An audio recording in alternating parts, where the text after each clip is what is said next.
Our secret taste recipe is to cook with lemon care. Kutti's Healthy Samayal. Hello friends, welcome to Kutti's Healthy Samayal. Be positive, be healthy. உங்களோட வேலையும் டைமையும் பாதியாக குறைக்கிற புதுசான kitchen tips பார்க்கலாமா?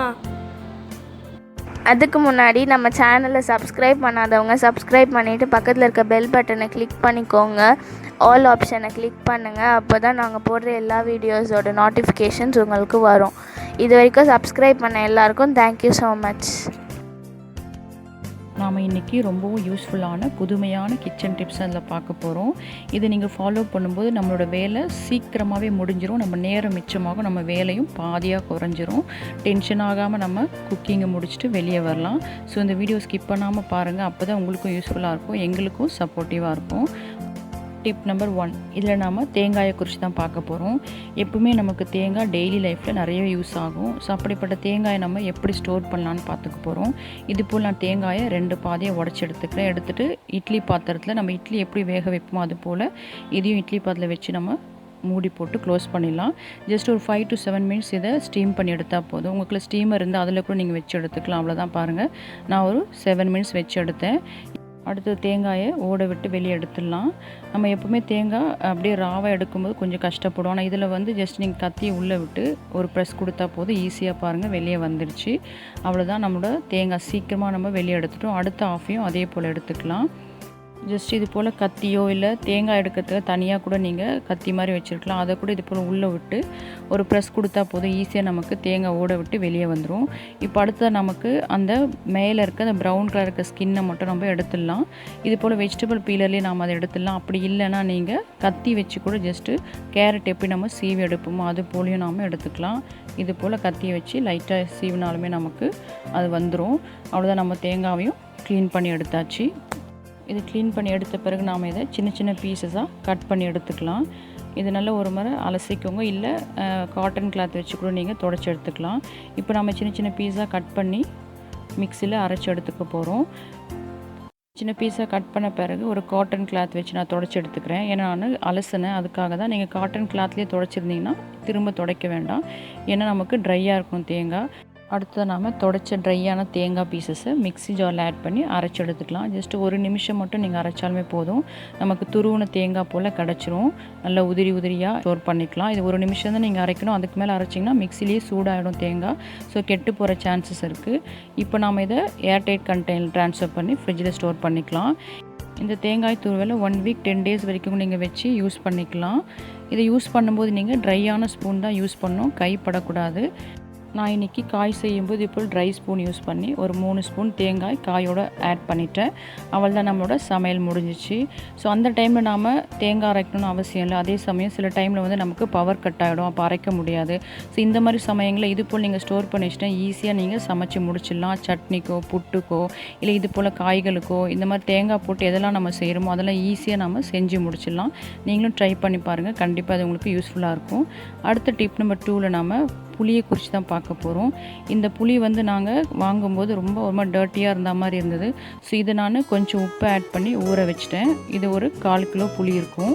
பாருங்கள், இது நல்லா ஊறி வந்துடுச்சு. இதை நாம் நல்லா கரைச்சிக்கலாம். எப்போவுமே நமக்கு புளி கரெக்டாக கிடைக்காது. சில டைமில் நமக்கு அந்த மண் தூசியில் நிறைய இருக்கிற போல் இருக்கும். அந்த டைம் நம்ம புளியை அப்படியே குழம்புல ஆட் பண்ண முடியாது.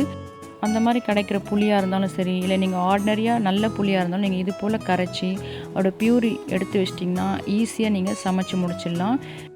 எல்லாத்தையும் கரைச்சி இது போல் புளி வடிகட்டுற வடிகட்டியில் நம்ம வடிகட்டி எடுத்துக்கலாம். அவ்வளோதான், இப்போ இது வடிகட்டி எடுத்தாச்சு. இதை நாம் ஒரு கடாய் வச்சு அதில் ஆட் பண்ணிக்கலாம். அதாவது புளி கரைச்சி எடுத்த தண்ணியை அதில் ஆட் பண்ணி நல்லா நம்ம இப்போ கொதிக்க வைக்க போகிறோம்.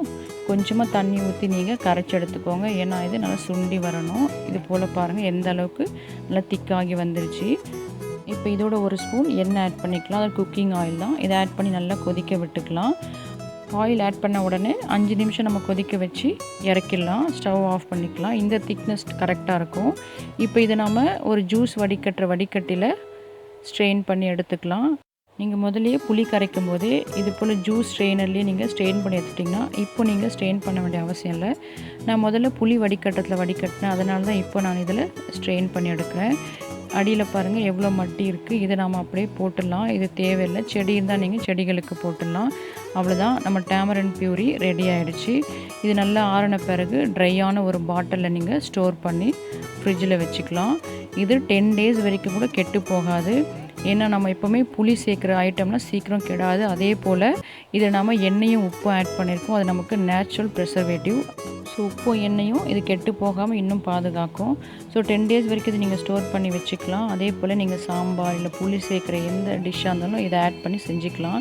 நான் இதில் இன்றைக்கி ஜஸ்ட்டு கொஞ்சமாக புளி சாதம் தாளித்து காட்டுறேன். அதுக்காக தான் எண்ணெய் ஆட் பண்ணி அதில் கொஞ்சமாக உளுந்து ஆட் பண்ணி அது வறுந்த பிறகு வரமிளகாயும் ஆட் பண்ணிக்கேன். ஜஸ்ட்டு கொஞ்சமாக அது காட்டுறதுக்காக தான். இது போல் ட்ரை ஸ்பூன் தான் யூஸ் பண்ணணும், கைப்படக்கூடாது. அப்போ தான் நமக்கு கெட்டு போக. இதில் நான் ஒரு 2 ஸ்பூன் டேமரன் ஜூஸ் மட்டும் ஆட் பண்ணிக்கிறேன். ஆட் பண்ணி மஞ்சள் ஆட் பண்ணி அவ்வளோதான். அந்த ரைஸை நம்ம ஆட் பண்ணிக்க வேண்டியதான்.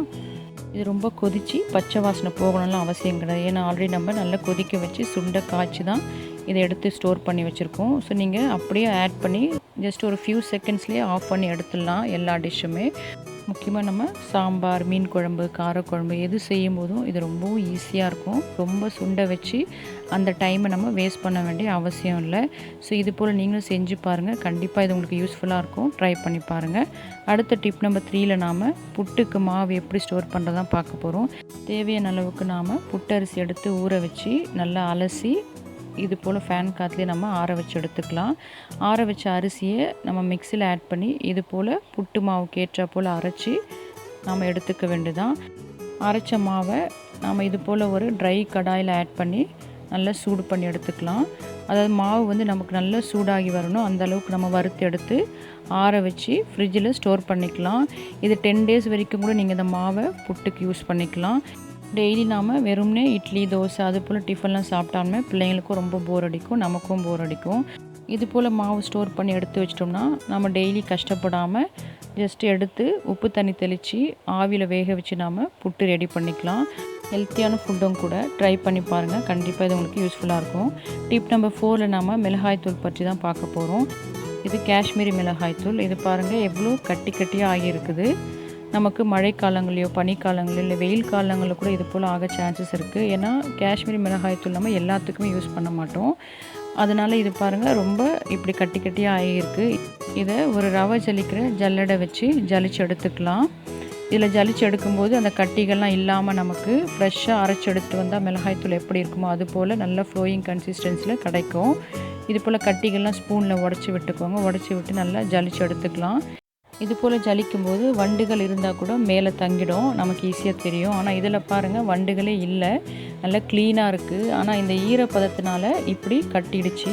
இதை அப்படியே நம்ம குழம்புலலாம் யூஸ் பண்ண முடியாது, அங்கங்கே கட்டி கட்டியாக இருக்கும். இது போல் நம்ம ஜலிச்சு எடுத்து வச்சோம் நல்லா அந்த ஃப்ளோயிங் கன்சிஸ்டன்சியில் நமக்கு ஈஸியாக இருக்கும் யூஸ் பண்ணுறதுக்கும். நீங்கள் மாவு ஜலிக்கிறத கூட ஜலிச்சு எடுத்துக்கலாம். ஆனால் சில டைம் நம்ம இது போல் மிளகாய்த்தூள் அரைச்சி எடுத்து வரும்போது ரொம்ப நைஸாக அரைக்காமல் இருந்தாங்கன்னா மேலே நமக்கு அது கொஞ்சம் கொஞ்சம் இந்த மிளகாய்த்தூள் நின்றுடும். அதனால தான் ரவை ஜலிக்கிற ஜல்லடில் ஜலிச்சு எடுத்துக்கிறோம். இதுவே நமக்கு போதுமானதாக இருக்குது. பாருங்கள் ஃபுல்லாக ஜலிச்சு எடுத்தாச்சு. நம்மளோட மிளகாய்த்தூள் ஃப்ரெஷ்ஷாக சூப்பராக கிடச்சிச்சு. அவ்வளோதான். இதை ட்ரையான கண்டெய்னரில் ஸ்டோர் பண்ணி எடுத்து வச்சுக்கலாம். ஸோ இது போல் நமக்கு மஞ்சளோ இல்லை மிளகாய்த்தூள் இது போல் பவுடர் கன்சிஸ்டன்ஸில் இருக்கிறதெல்லாம் கட்டிகள் ஆகிடுச்சுன்னா இது போல் ஜலிச்சு எடுத்து வச்சுக்கலாம். பொருள் வீணாகாது. அதே சமயம் நமக்கு வண்டுகள் இருந்தால் நமக்கு தெரியும். ஸ்டோர் பண்ணும்போது அதில் நான் ஒரு பிரியாணி இலை வைக்கிறேன். அதை திரும்ப அது கட்டிகள் ஆகாமல் இருக்கிறதுக்கும் ஃப்ரெஷ்ஷாக இருக்கிறதுக்காகவும் இது போல் நீங்களும் ட்ரை பண்ணி பாருங்கள். ஸோ இதில் சொல்லியிருக்க எல்லா டிப்ஸுமே உங்களுக்கு ரொம்ப யூஸ்ஃபுல்லாக இருக்கும். உங்கள் வேலையை பாதையாக குறைக்கும், உங்கள் டைமை மிச்சமாகும். ஸோ நீங்களும் அதை செஞ்சு பார்த்துட்டு எங்களுக்கு கமெண்ட் பண்ணுங்கள், லைக் பண்ணுங்கள். தேங்க்யூ. மற்ற ரெசிபீஸோட லிங்க்ஸ் எல்லாம் டிஸ்கிரிப்ஷன் பாக்ஸில் இருக்குது. உங்களுக்கு இந்த வீடியோ பிடிச்சிருந்ததுன்னா லைக் பண்ணுங்கள், ஷேர் பண்ணுங்கள், கமெண்ட் பண்ணுங்கள், சப்ஸ்கிரைப் பண்ணுங்கள், பக்கத்தில் இருக்க பெல் பட்டனையும் கிளிக் பண்ணுங்கள். பாய்.